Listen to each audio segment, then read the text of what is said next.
साहब आपका जफर साहब, जो सारे खदशात मैंने अपनी रिपोर्ट में बताए कि क्या क्या वजह है, आखिर कौन बेहतर यहाँ पर नजर आता है या फिर हमारे पास कोई ऑप्शन ही नहीं है, और मौजूदा हालात क्या कहते हैं मुसलमानों के? बिस्मिल्लाहिर्रहमानिर्रहीम। देखिए, सबसे पहले मैं आपको ये चीज बिल्कुल स्पष्ट कर दूं कि जो मौजूदा सरकार है वो चीख चीख के बोल रही कि हम सबका साथ, सबका विकास, सबका विश्वास और सबके प्रयास की रणनीति पे काम करें, लेकिन बदनसीबी है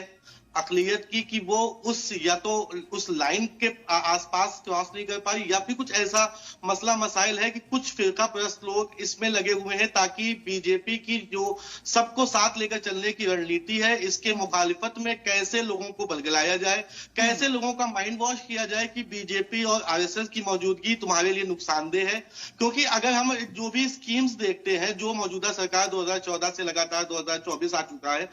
उस सरकार ने किसी प्रकार का भेदभाव नहीं किया। उस सरकार ने जब आयुष्मान कार्ड से लोगों को स्वास्थ्य सेवाएं दी तो सबको आयुष्मान कार्ड से स्वास्थ्य सेवाएं दी। उसमें यह नहीं पूछा कि तुम हिंदू हो, मुसलमान हो, सिख हो या ईसाई हो। इसके बाद जब प्रधानमंत्री आवास योजना की बात आई तो मकान आवंटन के समय यह नहीं पूछा गया कि कितने तुम मुसलमान हो, हिंदू हो, सिख हो, ईसाई हो। अभी हमारे देश ने कोरोना महामारी देखी, उसमें भी ये नहीं पूछा गया कि तुम हिंदू हो, मुसलमान हो, सिख हो, ईसाई हो। देखिए, एक माइंडसेट किया जाता है, एक आइडियोलॉजी को सेट किया जाता है। ये पॉलिटिकल स्टंट होता है कि हम एक विशेष वर्ग को, विशेष समूह को कैसे अपनी तरफ अप्रोच दे सके। तो एक माइंडसेट आज से नहीं, एक जमाने से चल रहा है कि भारतीय जनता पार्टी मुसलमानों की मुखालिफ पार्टी है। भारतीय जनता पार्टी के दौर में तशद्दुद हुए हैं मुसलमानों पे। भारतीय जनता पार्टी जब तक हुकूमत में रहेगी तुम पे तशद्दुद होता रहेगा। लेकिन इस माइंडसेट से ऊपर उठकर देश के मुसलमानों को, देश के अल्पसंख्यक बहुसंख्यक को समायोजन के तौर पे समायोजित होना पड़ेगा और इस देश को यह पैगाम देना पड़ेगा कि ये हिंदुस्तान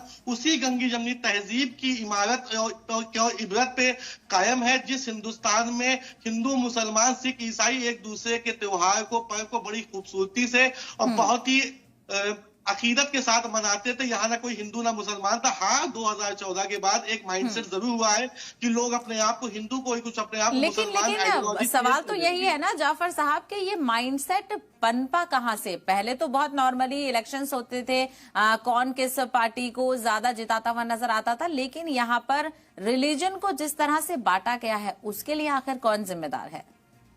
देखिए, इसके लिए यकीनी तौर पे वही लोग जिम्मेदार हैं जो सो कॉल्ड धार्मिक चोला पहनकर या धार्मिक संगठन की आड़ में देश के लोगों को आपस में अपनी एक यूनिटी में लाने की कोशिश करते हैं। कोई जय श्री राम के नाम पे आता है, कोई अल्लाह अकबर के नाम पे आता है, कोई सत श्री अकाल के नाम पे आता है। तो एक आइडियोलॉजी को हम पे जबरदस्ती थोपा जाता है कि ये एक स्पेशल कम्युनिटी के ऊपर जो है सरकार की विशेष अनुकंपा है, विशेष कृपा है। लेकिन अगर जमीनी तौर पे, मैंने अपनी स्टार्टिंग ऑफ द डिबेट में ही बोला कि यकीनी तौर पे जब हम जमीन पे देखते हैं तो किसी तरह का कोई तफरका आपको किसी भी देश हित की और समाज हित की जो भी योजनाएं प्रधानमंत्री से लेकर जिस भी सूबे के मुख्यमंत्री के है, किसी में हमने ये इख्तिलाफ ना सुना और ना आपके किसी चैनल के जरिए से आपने कभी चलाया होगा और ना किसी पेपर मीडिया के माध्यम से आया होगा कि मुसलमान था इसलिए उसको मकान नहीं दिया, मुसलमान था इसलिए उसको राशन नहीं दिया, मुसलमान था इसलिए उसको स्वास्थ्य सेवाएं नहीं मिली। तो ये माइंडसेट करने के लिए कुछ विशेष प्रकार के संगठन,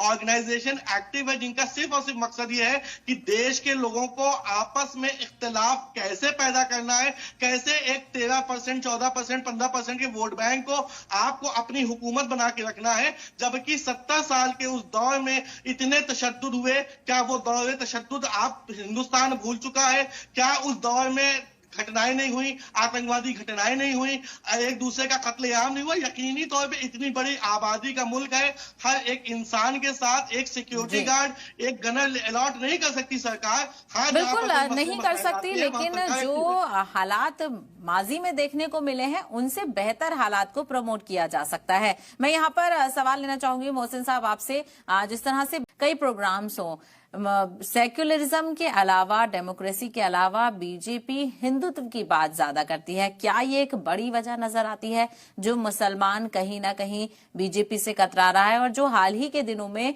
ऐसे वाकयात हुए हैं जहां पर एक गैर जानिबदाराना कार्रवाई ना होने की वजह से मुसलमान को एक खदशा पैदा हो गया है, वो कैसे दूर किया जाए?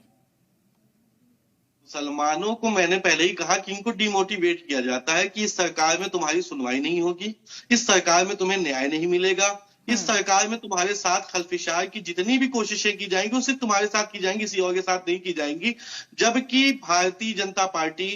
के एक बाकायदा एक विंग है जो माइनॉरिटी को रिप्रेजेंट करती है, माइनॉरिटी के कमीशन तक को रिप्रेजेंट करती है कि जहां पर आपके साथ अगर अन्याय होता है तो आपके लिए कमीशंस हैं, आपके लिए बाकायदा माइनॉरिटी की बॉडीज हैं जो आपके बूथ स्तर तक है, जहां पे आप अपनी शिकायत कर सकते हैं अगरचे आपके साथ कहीं अन्याय होता है। लेकिन बदनसीबी उस टीम की भी है कि वो इतनी अवेयर नहीं है कि उसको मुसलमानों को देश की कल्याणकारी योजनाओं को कैसे जमीनी स्तर तक लोगों को पहुंचाना है। अगर कोई माइनॉरिटी का रिप्रेजेंटेटिव किसी बूथ स्तर पे है और वहां पे माइनॉरिटी के लोग रिलेटेड है तो वो सोचते हैं कि ये भाजपा का है, इसके पास जाऊंगा तो वो मुझे कोई मदद नहीं कर पाएगा। जबकि भारतीय जनता पार्टी जिस आइडियोलॉजी पे काम करती है वो आइडियोलॉजी कहती है कि जो बूथ स्तर का कार्यकर्ता है वो भी प्रधानमंत्री की बराबर के इख्तियार की हैसियत रखता है, वो भी अपने समाज के लोगों का प्रतिनिधित्व करता है, वो भी अपने समाज के लोगों की हर बात को समाज से लेकर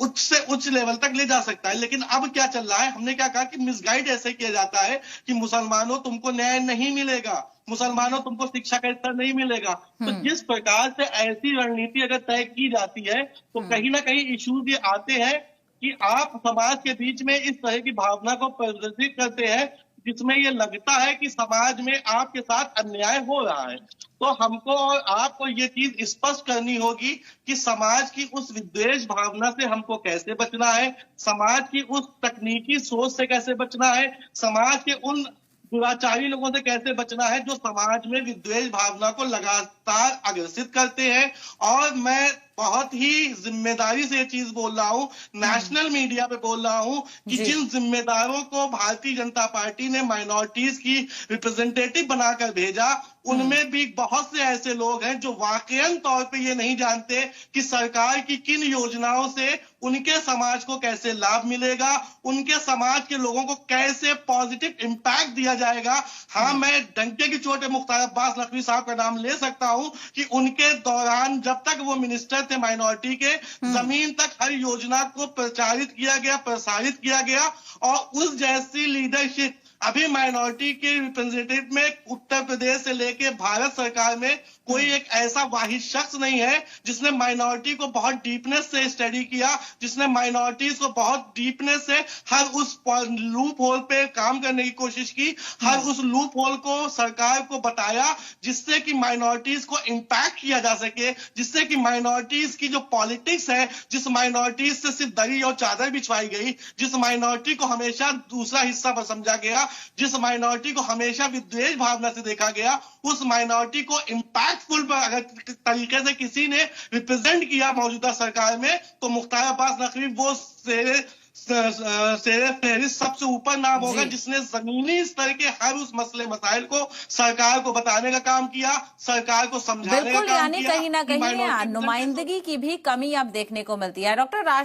ठीक है, मैं आपके पास लौटूंगी। अगला सवाल मैं यहाँ पर नकवी साहब से करना चाहूंगी। नकवी साहब, इससे पहले भी कई लोगों ने ये सवाल उठाया डायलॉग का। क्या आपको डायलॉग डिफरेंस नजर आ रहा है कम्युनिटी में, विद इन द कम्युनिटी और कम्युनिटी वर्सेस पॉलिटिकल पार्टी? और दूसरी तरफ ये बुलडोजर पॉलिटिक्स ऐसा ना हो कि माहौल को मजीद खराब कर दे?